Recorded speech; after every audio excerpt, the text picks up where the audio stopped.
उसी गांव में नईम नामी एक आदमी रहता था। वो मुतवस्सित तबके से ताल्लुक़ रखता था और अपने बाल बच्चों के साथ एक सादा जिंदगी गुजार रहा था। गांव के लोग उसे मेहनती तो समझते थे, लेकिन वो अंदर से बहुत बेचैन और लालची था। इसे दूसरों की दौलत देखकर जलन होती थी। वो अक्सर सोचता, आखिर मेरे पास क्यों नहीं? मैं क्यों दूसरों की तरह अमीर नहीं? नईम खेती बाड़ी करता था, लेकिन इसका ध्यान काम से ज्यादा इस बात पर रहता था कि किस तरह ज्यादा पैसा कमाया जाए, चाहे रास्ता सही हो या गलत। यही सोच इसकी जिंदगी में आहिस्ता आहिस्ता अंधेरा फैलाने लगी। एक दिन गांव में एक फकीर आया। वो बहुत बूढ़ा था, चेहरे पर एक खास सी रोशनी थी।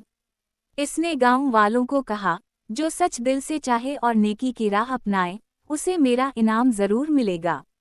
नईम ने फौरन फकीर के पास जाकर कहा, बाबा जी, मैं अमीर बनना चाहता हूँ। मुझे इतनी दौलत चाहिए कि किसी चीज की कमी ना रहे। फकीर ने उसे गौर से देखा और कहा, लालच बुरी बल्ला है बेटा। जो तुम्हारे नसीब में है, वो तुम्हें जरूर मिलेगा, बस सब्र और शक्र सीखो।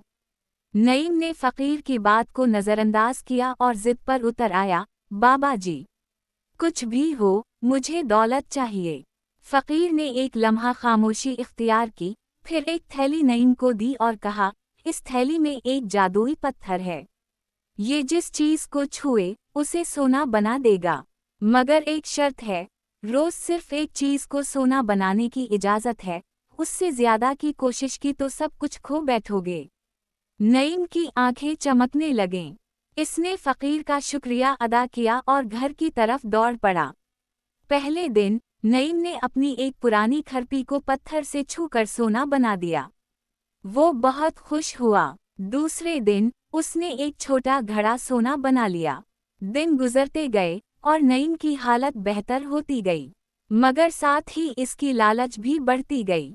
एक दिन उसने सोचा, सिर्फ एक चीज क्यों, अगर मैं दो चीजें कर लूं तो क्या होगा? फकीर ने तो सिर्फ डराया होगा। इसने अगले दिन दो चीजें पत्थर से छू लें।